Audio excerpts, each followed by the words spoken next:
Hello team, welcome to another ATP Geopolitics video with myself, Jonathan MS Pearce. This is the Ukraine War News Update. First part thereof for the 30th of June 2025. What do we have in the Ukrainian General Staff figures for the Russian losses for the day before? Remember, all the caveats do apply to these figures and can be found linked in the description below. 1,070 personnel on the list today, so it's above 1,000, less than it was yesterday. There are claims that weather has been pretty crazy. There were some massively heavy winds in Kiev a couple of days ago, uprooting trees and whatnot. And I believe there's been sort of rainfall and winds along the front line areas as well. So that might have affected the stats. I mean, the stats are lower in personnel losses today than yesterday, 1,200, but that was a little bit higher yesterday than normal. 4 tanks and 7 AFVs is typically low. I say typically because that has been the case for the last week or two. 29 artillery systems is a smidge above the daily average. 2 multiple launch rocket systems and 1 anti-aircraft warfare system. That's good news there. 85 vehicles and fuel tanks is so-so. And we have 3 helicopters added to the list. So that's going to be the 3 that were taken out. The Mi-8, Mi-26 and Mi-28 was taken out at an airbase in Crimea. So that's really good news that they've been added. That signifies that the evidence threshold has been met there for the General Staff. So I think, fairly okay numbers there for the Ukrainians. There is this idea that the Russians are amassing ready for a big sort of summer offensive. There are other claims that their summer offensive has amounted to not a lot. Depends who you listen to. The Daily Telegraph wrote an article recently saying the summer offensive has been a bit of a failure. But then we hear a couple of claims like this. Russia has amassed 50,000 troops near Sumy. 3 times more than Ukraine has in the area and just 20 kilometers from the city, despite losing 300 to 400 troops daily. And they keep sending in reserves. Ukrainian soldiers are digging trenches under fire, and elite units are being deployed to hold the line. So, yes, it is good news that the Ukrainians have held back the Russians there. Do the Russians have bigger plans for Sumy to the point where they are still hoping to overwhelm those Ukrainian defenders? Are they throwing even more resources into the Sumy area? We shall see, because there are also claims about Zaporizhia. Chechen forces are reportedly preparing for a large-scale offensive in Zaporizhia. So this is the other end of the country. This is the southern area of occupied territory. According to ex-Mariupol Mayor advisor Andriy Shchenko, 15 more trunks with personnel were moving towards Enerhodar, Melitopol, Vasilivka, on top of the 21 previously spotted. In other words, so at least 36 trucks with people have been spotted going to essentially the area around to the right-hand side, to the eastern edge of what used to be the Zaporizhia reservoir. Now we're talking, so that's essentially Enerhodar, where the nuclear power station is on that reservoir, but more in the middle. You've got Vasilivka that's on the right-hand side, the eastern side, and then Melitopol further down south in land. That is, it's actually towards the coast technically, but you have a bit of a worry there in the Zaporizhia region for the Ukrainians if the Russians really are mounting. There has been pressure around Kamyanska, which is on that eastern edge of the reservoir. We'll have to watch out for that one. And of course, you still got Prokrovsk, Konstantinivka, and those kind of areas where the Russians are still pushing to. Let's just talk about a couple of personnel issues. Here we have evidence that the Russians are desperately trying to recruit as many people as possible, including foreigners. His comrades died in the very first battle and he was taken prisoner, says Euromaidan Press. Chinese national Wang Wu, known as Saber, said he, like many other foreigners, were recruited into the Russian army under false pretenses, promised rear-line duties. This is nothing unusual. We have seen this a number of times before, but here's another Euromaidan Press article claiming that a Chinese soldier here was recruited under false pretenses by the Russians. He ends up being on the front line with many of his comrades dead.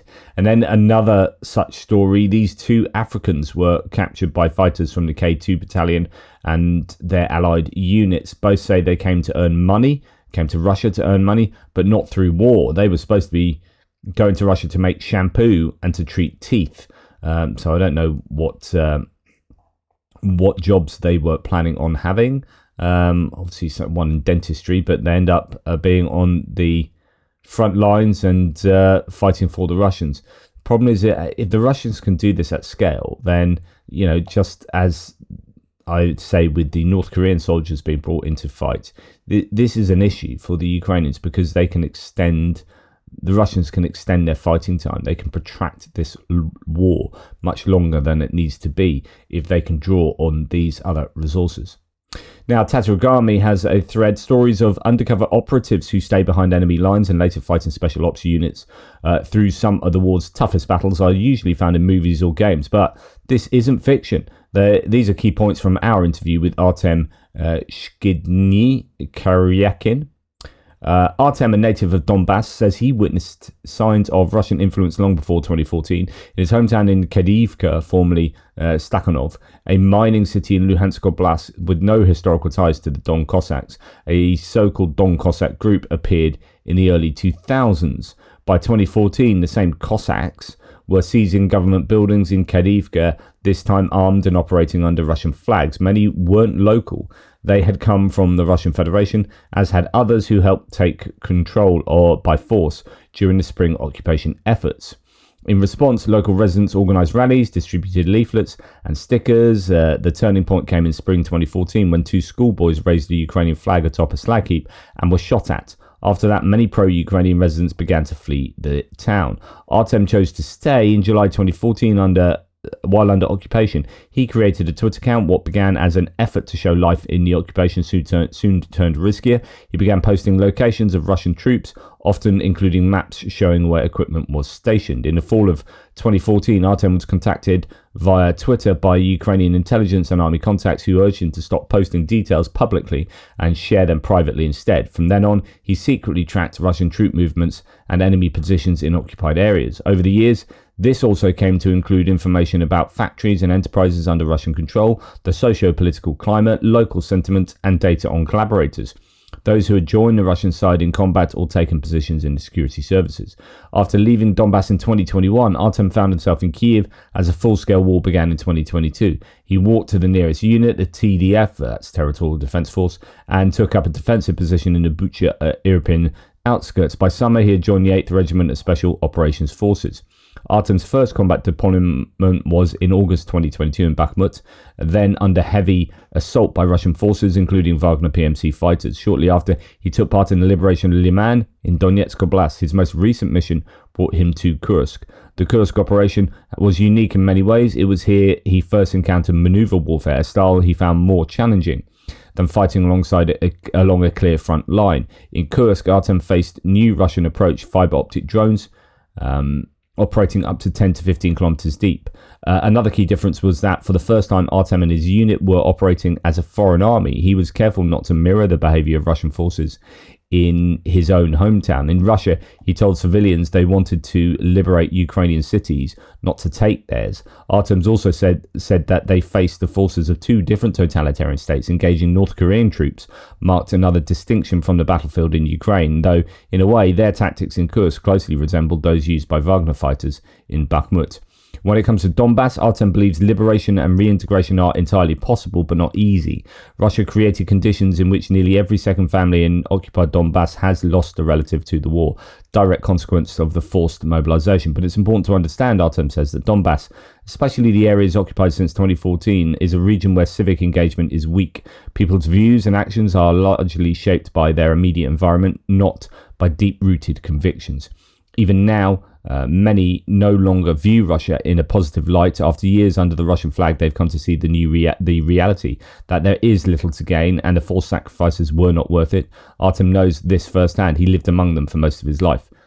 So that's one of the questions I've asked over the course of this war, is if there was a Ukrainian win of sorts, if they were able to prevail, and you had a situation of, well, question is, what do you do with Donbass? What do you do with Crimea, where the Russians have moved in so many Russian people, and the sentiment there, the local sentiment would be very much pro-Russian, but then how much is only sort of veneer pro-Russian?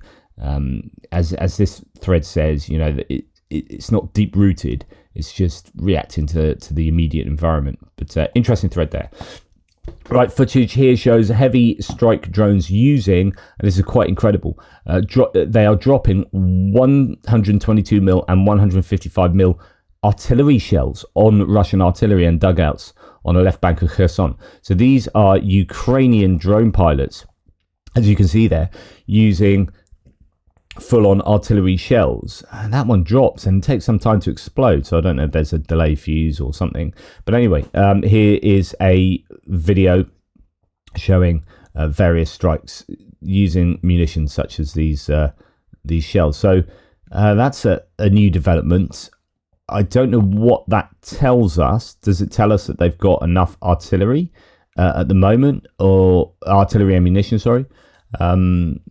Is it that they are that much more effective? Can they be that much more accurate, dropping these from drones rather than sending them by artillery, so on and so forth? Lots of questions one could ask concerning that.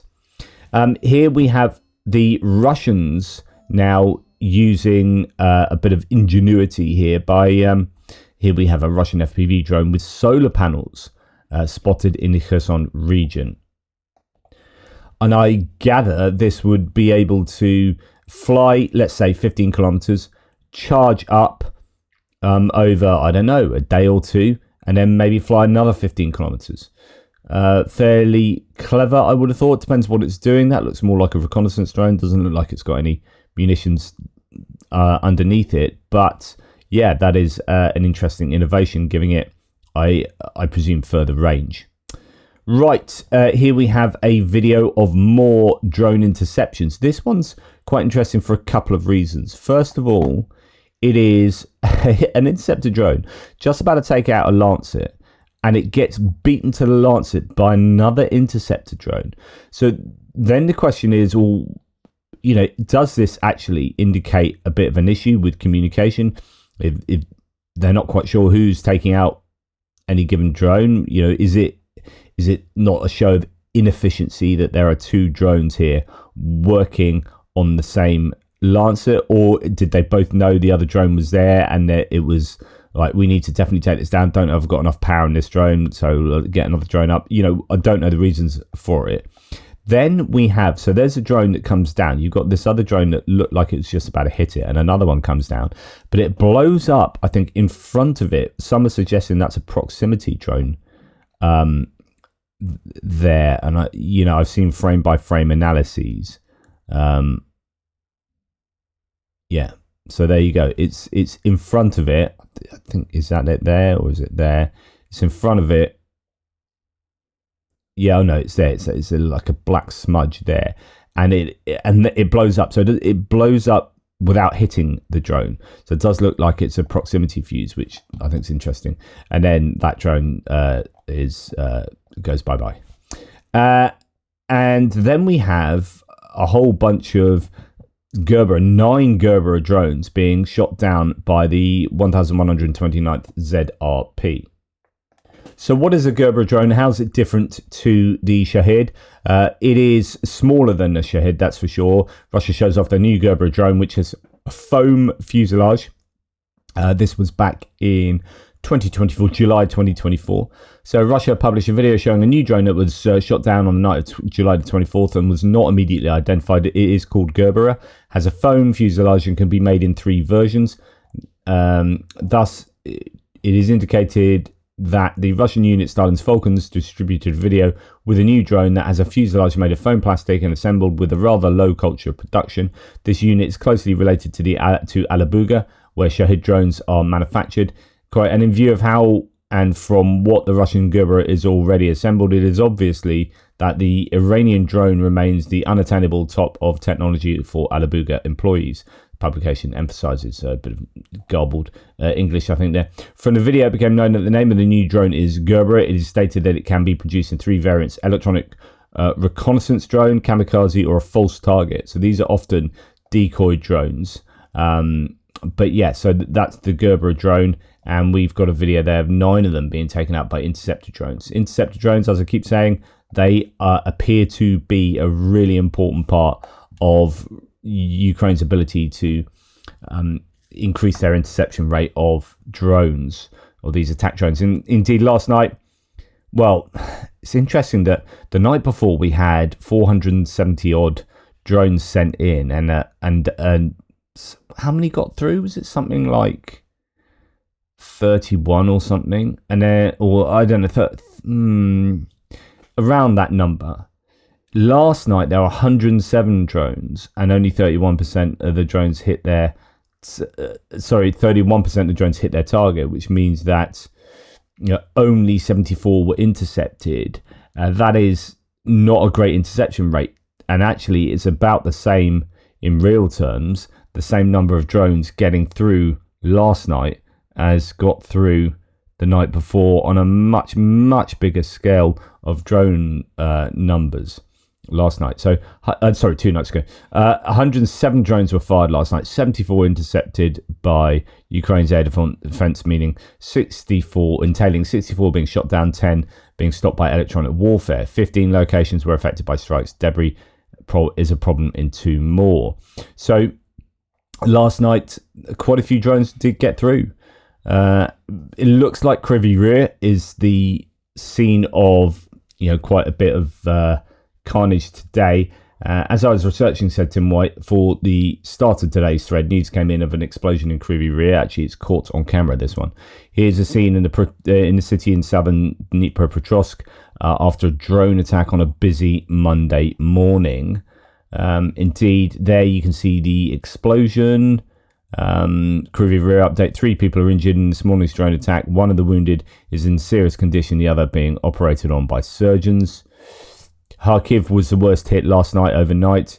When I finished last night's thread, says Tim, we knew of 4 injuries in Pisuchin, where a service station building was hit. That's now risen to 8. A warehouse in Dagachi also caught fire, while in Kurotne there was a fire at a sanatorium. So a number of civilian pieces of infrastructure hit. That's not to say there weren't military targets hit, but we don't know about them if there were. Very little is being said about the strike that hit the southern suburbs of Odessa. So Odessa was also hit. However, there's a big fire that can be seen for miles around. So a big fire in Odessa. Something was hit there. The explosion in Kryvyi Rih is now reported to have been at the Army Recruitment Center. Reminder, 3 people have been injured. And actually, this, although there's a high rise there, I presume that means there's an Army Recruitment Center at the bottom of it or nearby. The explosion isn't quite on that block of flats, I don't think. Russian suicide drone can be seen in the video dive bombing the building in Kryvyi Rih. So, yeah, it has been frame by frame analysed there to see that was a purposeful strike. But it looks like it's an army recruitment centre. Okay, this is what Russia launched into Ukraine's civilian population in just one 5-hour period. This is 2 nights ago, but I thought, on this record-breaking night, it's worth seeing the visualization of what Russia sent in. Just frightening amount of ordnance there. 537 drones and missiles in total. That included, because we're starting to get footage and information about what was struck 2 nights ago. So this is 2 nights ago. This is what Kremenchuk looked like at night during the Russian attack. Over 500 drones and missiles sent there. Then, or not there, but all around Ukraine. It's just relentless, says Tim, filtering through press releases from the regions, checking tip-offs, verifying info, and so much damage today. But there are some uplifting moments. So yesterday, this happened in Poltava. Poltava was very badly struck yesterday. Here we have 2 dogs, I think, being rescued.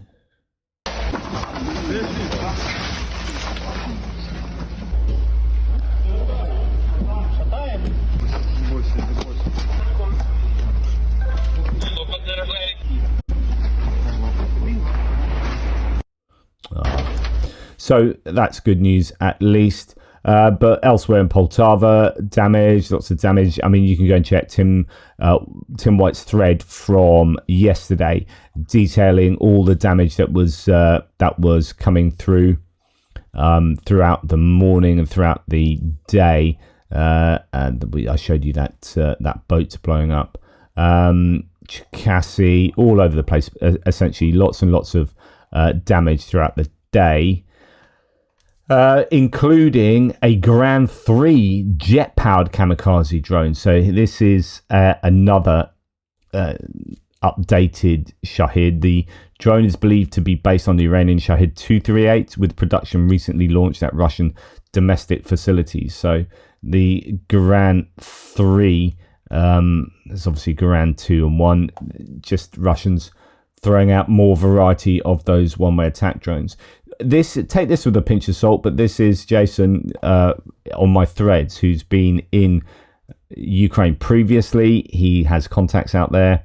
He says, sorry, so many comments, but lots going on everywhere. So I've gotten intel, again, pinch of salt. I've gotten intel that China is sharing satellite imagery of Ukrainian and Western manufacturing and production sites, which are not in Kiev for obvious reasons. I will not say where or what region, but I wouldn't be saying this if I had not seen where Russia was aiming most of their projectiles at. So essentially, you got Poltava, but also Lviv and Ivano-Frankivsk were targeted quite a bit 2 nights ago.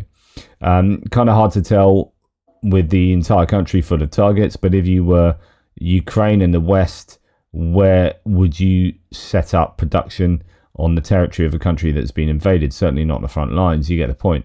The real point is China is not doing this to really help Russia. They're doing it because it is more Western production facilities that may have to deal with them down the road, but also what Ukraine itself is doing as it works on entering the EU and NATO not being off the table yet, and shouldn't be. No leader in the world should have the ability to tell another Northern Hemisphere nation they don't have the right or ability to even apply to NATO, so on and so forth. So it looks like, or at least according to Jason here, that they are targeting the Chinese with the Russians for targeting sites in Western Ukraine. Now, Ukrainians hit Lugov over the last 24 hours. That's in the Kursk region, and that often gets hit. Rilsk and Lugov are close to where the Ukrainians got to when they invaded into Kursk. They're now fighting in Sumy as the Russians push them out of Kursk and then further on into Ukrainian territory, but there are staging posts in Rilsk and Lugov, and they both get routinely hit. Last night was no exception. Okay, we're also getting satellite imagery that confirms the damage to in this case, the Su-34s that was struck the other night. Oh, no, sorry. Before we get there, that's the next one. Before we get there, no, Ukrainian drone struck Russia's Kushchevskaya bomber base overnight, cutting power to combat aircraft operations. So it looks like there's limited damage done there, but follows Ukraine's June operation destroying at least 10 strategic bombers, while Western allies still limit long-range strikes. So it could have been another attempt on bombers there. But yes, satellite imagery from yesterday confirms the destruction of 2 Russian Su-34s and damage to 2 more after a Ukrainian drone strike. As reported by the SBU, signs of ordnance detonation are visible at the impact site. Sentinel-1 images are from June the 25th and show that what has been indeed a Su-34 deployment zone. So I haven't looked at these closely, but there is apparently confirmation of such. Here we have satellite imagery showing the aftermath of the destruction of the Su-34 jets in Marinovka airfield, according to Dnipro OSINT. So there, but make of those what you will. Right, okay, moving on to other bits and pieces. First of all, according to Ukraine's Foreign Intelligence Service, Russia is planning to construct a new port and railway infrastructure in occupied Crimea with the assistance of a Chinese company. The total investment is estimated to be about $10 billion. So as Russia more and more becomes the vassal state of China, China is able to do a kind of enforced Belt and Road Initiative in Russia, perhaps. Always read the small print, because they built a port in Colombo in Sri Lanka, and the small print was something like, if you default on your because they loaned money to build it as well, from China. If you default on your loans, we own the port. So now China owns Sri Lankan port infrastructure, and it's just a way of being able to exert their power across the world. Russia is set to train Chinese military personnel in tactics to counter Western weaponry, drawing on lessons learned from its war in Ukraine. According to Le Monde, which cites Ukrainian intelligence sources, around 600 Chinese soldiers are expected to undergo this training in Russia over the course of this year. The program will focus on preparing Chinese forces to confront Western arms, with particular emphasis on the instruction of tank crews, artillery units, military engineers, and air defense operators. So obviously China is thinking ahead, thinking, well, who are we most likely to be fighting against in the future? Well, it's going to be the West, or allies of the West, and using Western tech and tactics. So we need to learn as much about that as possible. So they're training their own forces in, I guess, fighting against the West. According to Bloomberg, Putin has announced plans to reduce military spending starting in 2026, effectively acknowledging the immense pressure on Russia's federal budget and a crisis emerging in other economic sectors due to rising war-related expenses. Putin stated that Russia has already allocated 6.3% of its GDP to defense, but the surge in military spending has led to accelerating inflation. Interesting that they are planning on reducing military spending next year. One has to be very wary about any figures that the Russians publicly discuss, because you know that they're going to be absolute nonsense. So, take what he says with a pinch of salt, that's for sure. But if it's true, that signifies how much of an economic bind I think Russia must be in. Now, here we have some, I guess, hopeful words from Lindsey Graham, but there are all sorts of caveats to apply. Now, I want to ask you about Russia, because you're pushing this bill to impose severe new sanctions on Russia. Have you gotten Trump on board? Big breakthrough here. So what does this bill do? If you're buying products from Russia and you're not helping Ukraine, then there's a 500% tariff on your products coming to the United States. India and China buy 70% of Putin's oil. They keep his war machine going. My bill has 84 co-sponsors. It would allow the president to put tariffs on China and India and other countries to stop them from supporting Putin's war machine. I wonder whether Slovakia and Hungary would be seen as not helping Ukraine. To get him to the table. For the first time yesterday, President told me... You were playing golf with him. Yeah, I was playing golf with him. He says, it's time to move your bill. There's a waiver in the bill, Mr. President. You're in charge of whether or not it's to be implemented. But we're going to give President Trump a tool in the toolbox he doesn't have today. After the July break, we're going to pass a bill that would allow the president... he's going to sign it. Yeah, I think we're in good shape. But he has a waiver. This is key. So it's going to be after the July break, and he has a waiver, so he gets to sign it. It's up to him how to impose it, but we're trying to get Putin to the table. Now, so that's great. I mean, pass that through Congress, but then it then becomes something that Trump unilaterally can decide on, whether it's just a tool in his toolbox, but what's the likelihood of Trump actually implementing that? I would say slim to none. Yeah. Anyway, thank you for watching. Please like, subscribe and share. Really appreciate your support. Slightly less news going on today than on previous days, but I guess that's a good thing in many ways, or at least not too much havoc caused from the horrors of nighttime strikes. Although, actually, there was quite a lot of destruction last night, so maybe I'll take that back. As I say, interception rates are really variable at the moment, and last night's wasn't a great one, but fewer drones sent, but still 100 odd drones. So that is painful stuff. Anyway, thanks for watching. Take care, and I'll speak to you soon.